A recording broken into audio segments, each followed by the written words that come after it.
Yeah.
Hi, it's Mo. It is so hot, and I think you're gonna have a hard time hearing me, but I have to leave the fan on because it's too hot to deal with it. It's too hot not to have the fan on. So it is the start of a new week, and I've finished 2 books so far. It's not actually the start of a new week. It's the end of a new week, but it's the start of a new vlog. So I finished The Tea Dragon Society by Katie O'Neill. This is a very cute graphic novel. This is going to be my graphic novel for July. It is July 2nd at the moment, and I've been trying to read a graphic novel and an NYRB book every month in 2026. This is so cute. It's as cute as everybody says. It's very wholesome. It's very cozy. It has queer representation. It has disability rep. Very, very sweet. It's about a young girl who is training to be a blacksmith with her family, but they also know that a person nearby them works with tea dragons, and this young girl has to interact with them somehow, and it turns out, oh no, that's what it is. She finds a tea dragon, and so she delivers it to the tea dragon person. That person asks her to apprentice with him as well. So now she's doing her family apprenticeship at the blacksmith, and she's also apprenticing with a tea dragon master and learning about tea dragons. Very, very, very cute. Tea dragons are just what you think they are. They're dragons that you can make tea from, but not in a gross way. I mean, it's kind of gross, I guess, but you pick their little flowers and leaves that grow out of their horns and make tea. Very glad to have found this one very recently at my local used bookstore because I've been wanting to read this one for a while. Definitely will continue on with this series. The next book that I finished this morning, was Black Girl Call Home, Poems by Jasmine Mans. This is a big collection of poetry, but most of the poems are very small. It reminded me a lot of Rupi Kaur's poetry in that it's very much a young person's poetry collection, both the person who created the poetry collection and for younger readers. I think it deals a lot with womanhood, with girlhood, with growing up, with processing the world, and whereas Rupi Kaur did that from a Canadian, Southeast Asian, Indian perspective, Mans does it from an American Black perspective. Mans is a queer woman who grew up in Newark, New Jersey, so that's fun. There's some Jersey references, and definitely you can feel her ties to Jersey in this. And there's longer poems too that are more prose poems or more her working through things.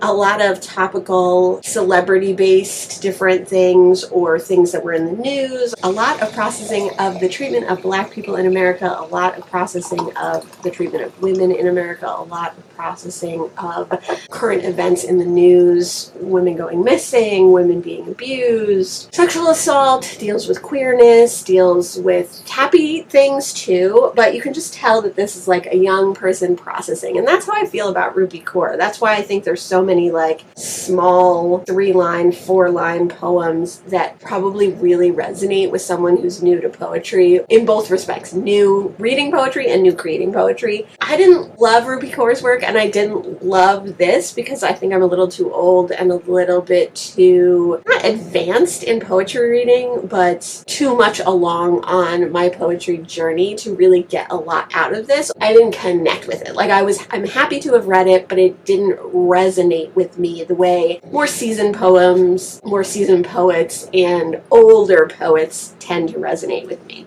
But that being said, I did enjoy it. I thought it was interesting. I'm super glad to have read it. I do find that I like shorter works of poetry, even if they're small poems. Like, I don't need bang for my buck. Like, I don't need a big, huge collection of 4-line poems or 4-stanza poems. I want a collection that's short and curated. If every poem's short in it, that's fine, but they're like the best, most curated poems that you can get. So that's another kind of negative aspect for me for this book, but not for someone coming to poetry for the first time. I really love this cover too. I think this is great, but I don't think I'll be keeping this at the end of the year. I think I will be passing it on. So those were the 2 books that I've read so far this week, and those are the first 2 books that I read so far in July. Happy July. It's been a really busy week. It's been a really busy month so far already. I made a crazy decision. I decided that I am going to participate in, sort of, HRCYED round 3. So HRCYED is the hardest reading challenge you'll ever do, and it was created by Cordy. I can't remember their channel name, but I will leave it listed down below. And it is a bingo board of 25 squares, 25 prompts. Each square has a more intense prompt to it. So the total number of individual books that you would have to read to complete each square and each prompt and each amount of prompts within that prompt is 150 books. And you have a year to do it. But you can double up on books. You can use 1 book for 2 prompts. It's a really fun, really interesting thing. I do think that this year's is a little bit more accessible than last year's, for me at least, because last year's had like a new release square where you had to read a new release from that month within 30 days of that month. And since I don't read new releases that often, like, that would have been a really hard one for me to do. But this year I think it's a little bit more accessible. Obviously, that being said, it's still the hardest reading challenge you'll ever do, so it's still going to be really hard. I created my own spreadsheet. I'll just pop a picture up here because my computer will not let me do screen recording anymore. And I just went through each prompt with some information about it, because the thing is, I'm not going to join the official game. Like, I'm not going to sign up and like submit my books and stuff because I don't even know if I'm going to finish it. I just more found it exciting to think about reading the books off my shelves by using these prompts. You know what I mean? And reading kind of normally, but fitting in the prompts where I think they'll work. If you want to know like all the official rules and all the prompts and everything, definitely go check out Cordy's video. It's very informative. She has a couple and she goes through her spreadsheet. I think I am going to grab a copy of this spreadsheet if I can, if it's free. If you don't sign up, you might have to sign up. If you have to sign up, I won't, but if you don't, I will, because I just want to see what the spreadsheet looks like. But the spreadsheet that I made for myself is very, very simple. It has the number of the prompt on the bingo board. So 1 through 5 is the first line, the top line of the bingo board. And the first one is choose your party, which this is like loosely based off D&D. So it's going to be like bard, fighter, paladin, wizard, etc., etc., etc. And you pick a book that's like inspired by that, or maybe has that actual thing in it. You could read Paladin's Grace to fulfill the paladin prompt. That first prompt has 5 books that you have to read and 5 prompts that you have to fulfill within that overarching major square prompt. And then there's periodic table, which is the same. There's 5 different prompts within that prompt that you have to fulfill, and it's to use a element from the periodic tables in the title of the book: gold, silver, oxygen, iron, arsenic, tin, lead, etc., etc. And as I was watching the video and as I was creating the spreadsheet, I was thinking about what books I already have, but like I said, I'm just going to read what I read. Now I'm reading like, you know, in the 200s books a year, and I'm on schedule to read that again this year. So I should be able to fulfill basically all the prompts if I squeeze them in with just what I'm reading. You know what I mean? So I could play where I read what I read and I fill it in where I fill it in, and that's that. Or which is what I'm going to do. I will try to get some of the prompts, and I will specialize some of the prompts to my reading, which is why I don't really want to join the overall official site and everything. So the official rules are each book can count for 2 prompts. You have to read as many books as will fulfill the prompts. Rereads only past 5 years count. So if you reread a book within the past 5 years, it doesn't count, but this does, and no DNFs and no AI for anything.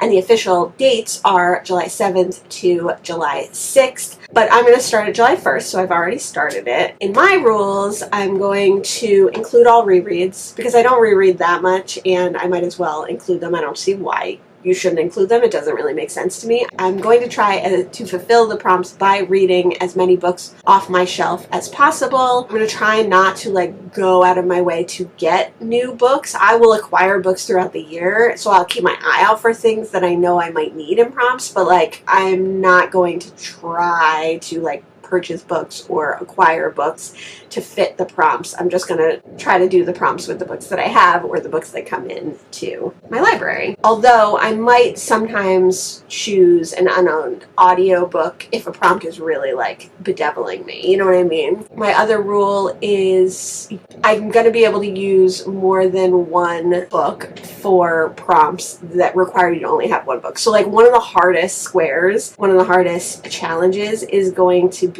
the anthology challenge. Oh, anthology of authors. It's a 24th prompt, and it's read an anthology and then read a book from 6 authors in that anthology. So you have to pick an anthology that has more than 6 authors. You read the entire anthology, and then you read 6 other books. So it's a 7-book prompt by the authors that were in that anthology. And so I did start reading The White Guy Dies First. This is edited by Terry J. Benton Walker. And the reason that I started reading this, partly because it's on my TBR, and partly because I own books from at least 2 of the authors in here. I own a book by H.E. Hegemon, and I own a book from Chloe Gong. That means that I can get to those books within this prompt. I'm also interested in reading Faraday Abike Iyamide's work. I'm also interested in Alexis Henderson books. I'm interested in Tiffany Jackson books. I'm interested in a couple of other books from this collection.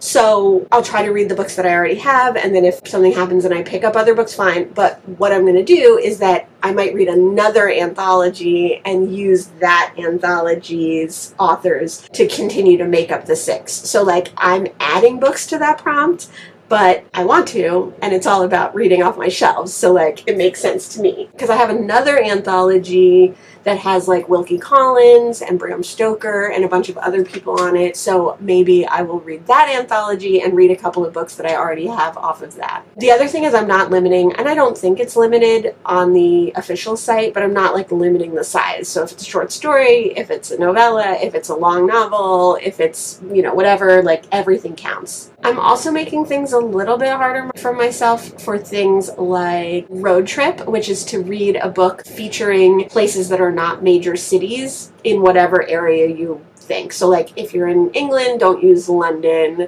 If you're in Australia, don't use Sydney. If you're in America, don't use LA. Don't use New York. So I think for mine, I'm going to do all New Jersey books. So I'm going to do all books that have something to do with New Jersey, are set in places in New Jersey that are not, I mean, there's no like famous place in New Jersey, I guess, because I just think that would be fun, and I love New Jersey, and I would love to read New Jersey books. And I think that that will actually be not very hard, even though it's a more specialized version of that prompt. For curriculum, it's a 5-book prompt, and it's to read a book from each curriculum that you would have like in high school or college. So like history, math, I don't know, like anything that fits. But I think for me, I'm going to do all translated works, and I think I'm going to like try to specialize the translated works. So it would be like all authors that are Latinx authors, books that are translated, or all translated works from languages I've never read from before. Like I haven't decided on that one yet. I'm going to see like where my reading takes me, but I think that'll make it harder on myself, but also it'll be really fun. So that's what I'm going to do. I've already started slotting in the books that I'm already reading. And as you see on my version of the spreadsheet,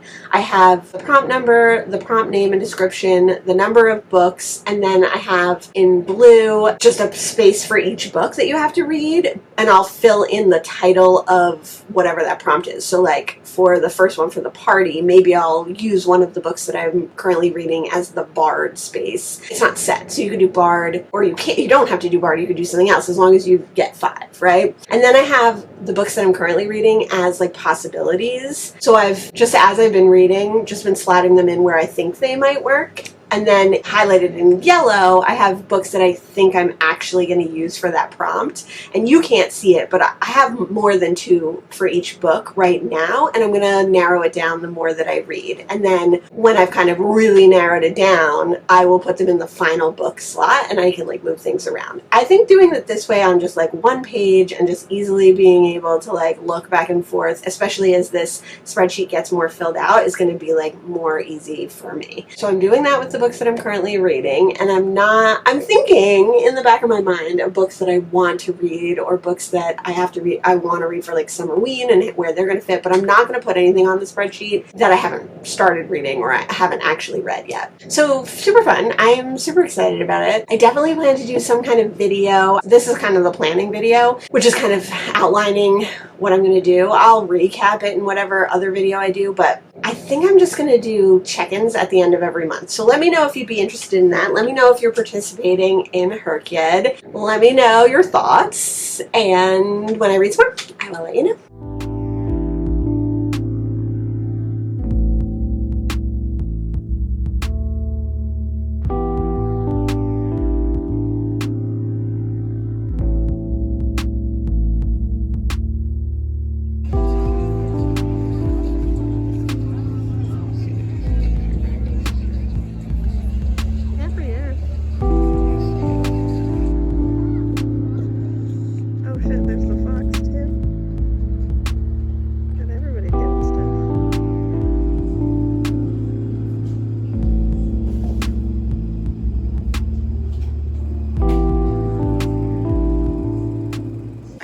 Get to update you again. I read one more book this week, which was Caught in the Quiet by MeKuen. This is a very cute little book, and there's a little introduction from him about what Caught in the Quiet may mean. He says he doesn't like to assign meaning to his poetry and to his writing that much, but this could mean like the quiet when you're in a relationship, the quiet between relationships, the quiet when you're coming out of a relationship. So I thought that was interesting. This was originally published in 1970. I got this quite a few years ago. It's so cute and little, and all his books are very like stylized with blank space and some like titles, some poems that range very short to like longer that span a couple of pages, and I just thought this one was a really cute one. I have quite a bit of his poetry because I started picking up his books because they were so pretty and interesting looking, but I haven't read any yet, so I'm glad to have finally read one. He's an interesting person. I read this and then I read the Wikipedia page on him. He was a queer rights advocate and a popular songwriter and popular, like he did screenplays and stuff. He did poetry. He did a couple of other writings which became extremely popular in the late 60s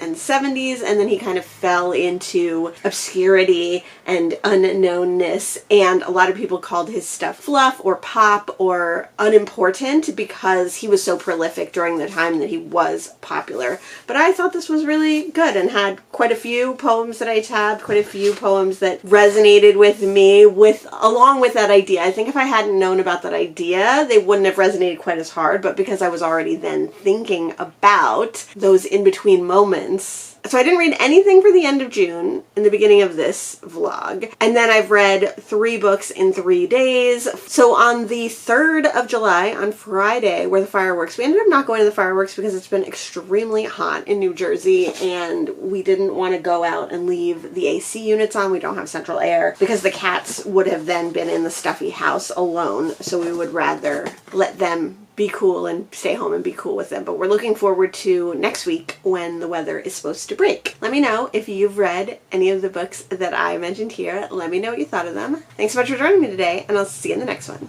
Bye!